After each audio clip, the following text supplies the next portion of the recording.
Who are you?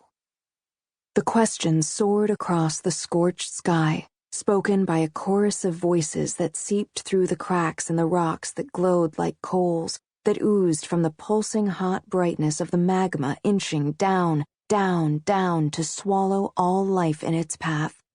Lava ran over Echo's boots. She looked at her feet, dispassionate, divorced from the sight of the rubber and leather bubbling and melting. Her shoelaces caught fire, but she did not feel them burn.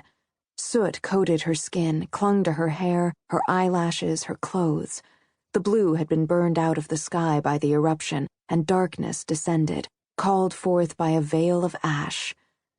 Who are you? This isn't real, Echo said.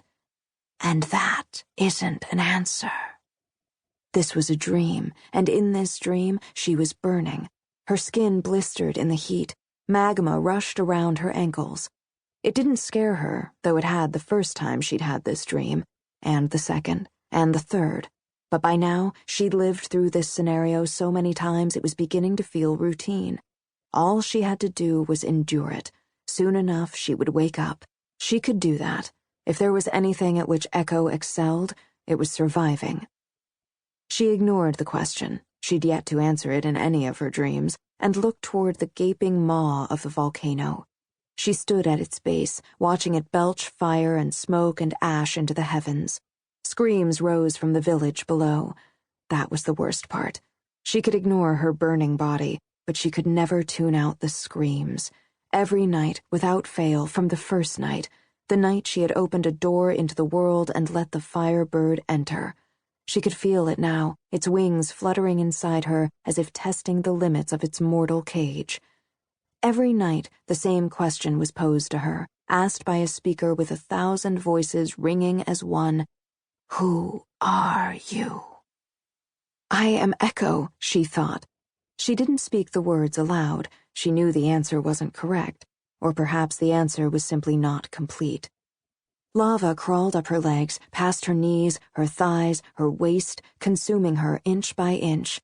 In seconds, or perhaps minutes, time was so hard to track in dreams, it would rush into her mouth, her nostrils, it would seal her eyes shut. Soon her entire body would be trapped on the side of the mountain, glued to the spot like a fly in amber. All she had to do was survive. Dying in dreams wasn't the worst part. Waking from them with more questions than answers was. This was her fault. The eruption, the fire bursting from the earth, the darkness eating the sky, the screams of people caught in the middle of a cosmic dance that had begun eons before they'd been born. Soon, Echo would wake up and start a new day, but soon never felt soon enough when she was trapped in this dream. Who are you? The question was clear, even over the anguished wails of the people below. I am their end, Echo thought. I am their destruction. I couldn't shield them from something I caused. I opened a door I shouldn't have opened, and now I don't know what to do about it. I am alone in this. Then the voices asked, as they did whenever she dared consider her solitude, Are you? Echo had opened a door to let the firebird in, but she couldn't help wondering what she'd let out.